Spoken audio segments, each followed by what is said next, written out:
Et alors, en attendant de voir la suite de Face à Face mardi prochain, Héloïse Goua, ce matin, vous nous conseillez une série sur la monarchie britannique et plus précisément sur le prince Andrew. Oui, alors je connais pas votre degré d'attachement à la famille royale. Moi, depuis que Diana et la reine sont mortes, j'ai un peu mis la monarchie sur pause dans mon cœur, c'est vrai.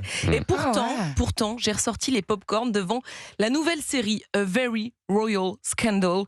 Parce que là, vous allez voir, on a l'impression de regarder un accident au ralenti. On sait que ça va mal finir, mais impossible de fermer les yeux. Les épisodes nous décrivent presque minute par minute l'un des plus grands fiascos médiatiques de la monarchie britannique. L'interview catastrophe à la BBC du prince Andrew, le fils préféré de la reine, qui devient en 1 heure de télé le plus gros problème de la couronne. La reine est en état de choc.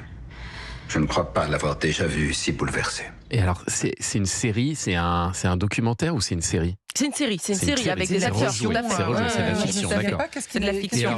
Alors justement, pour ceux qui n'ont pas suivi, est-ce que vous pouvez nous rappeler un peu les faits ? Elle parle de quoi cette interview ? Il a fait quoi le prince Andrew ? On rappelle tout. Déjà, Andrew, c'est le 2e fils de la reine Elisabeth II, c'est le petit frère du roi Charles III. C'est ça, oui. Et qui a des cheveux. Mais c'est pas Harry, hein. Ah non, c'est le frère. Oui, c'est celui qui était marié avec Sarah Ferguson. Exactement, avec Fergie. Pas des Black Eyed Peas, Fergie. Voilà. Ça y est, j'ai compris. Fergie. Voilà. Ça y est, je viens de comprendre. C'est le tonton. Moi, je pensais que c'était les enfants. C'est ça. Non, c'est le tonton. Alors, Andrew, c'est un ancien pilote d'hélico, un héros de la guerre des Malouines. C'était un prince très populaire. Sauf que le petit Andrew n'a pas fréquenté que du beau monde. Il était très proche d'un certain Jeffrey Epstein, l'homme d'affaires célèbre. Super pote. Réseau d'exploitation sexuelle de mineurs. Et alors en 2019, alors que l'affaire Epstein explose, Andrew est accusé par Virginia Giuffre d'agression sexuelle lorsqu'elle était mineure. Virginia prétend que seulement quelques instants après cette photo, elle a suivi le prince Andrew dans une salle de bain à 2 pas où ils ont eu des relations sexuelles. Le prince Andrew réfute catégoriquement toute faute. Bon, ça aurait pu s'arrêter là, promis, j'ai jamais rencontré cette fille, mais au lieu de se taire, Andrew accepte de donner cette fameuse interview à la BBC. Je suis le 2e fils de la reine d'Angleterre, putain! Si j'ai envie d'aller me défendre à la télévision, ça me regarde, merde! L'heure est venue de rappeler aux miens qui je suis réellement.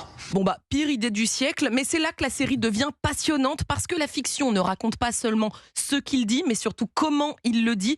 Et chaque réponse est pire que la précédente. Je vous laisse juger par vous-même. C'est génial. Elle a expliqué avoir dansé avec vous, que vous transpiriez abondamment. Il y a un petit problème avec le fait de transpirer. Je ne transpire pas. Ou je ne transpirais pas à l'époque. Et ceci parce que j'avais subi ce que je qualifierais comme une surdose d'adrénaline pendant la guerre des Malouines. Lorsqu'on m'a tiré dessus, c'était quasiment impossible. Je ne transpirais pas. Voilà, c'est complètement lunaire. Il est vraiment, tout est vrai. Oui, bien sûr. Et à cet instant précis, à l'époque, toute la Grande-Bretagne comprend que l'interview est perdue. C'est mort. Alors, si vous connaissez pas justement cette interview texto qui a fait le tour du monde, regardez Very Royal Scandal avant de regarder l'original. Moi, c'est ça, j'aurais envie de voir l'original. En fait. Oui, mais allez la voir après, parce que vous allez voir, on redécouvre des choses. Oui. Parce que cette série, justement, elle fonctionne comme un thriller psychologique haletant. On sait bien qu'Andrew va être écarté de la vue publique, privé de ses titres, mis à l'écart par la couronne. Mais on regarde quand même parce qu'on est fasciné par ce naufrage en direct, parce que lui ne voit pas le problème. Quand il parle, il est très bien dans ses pompes.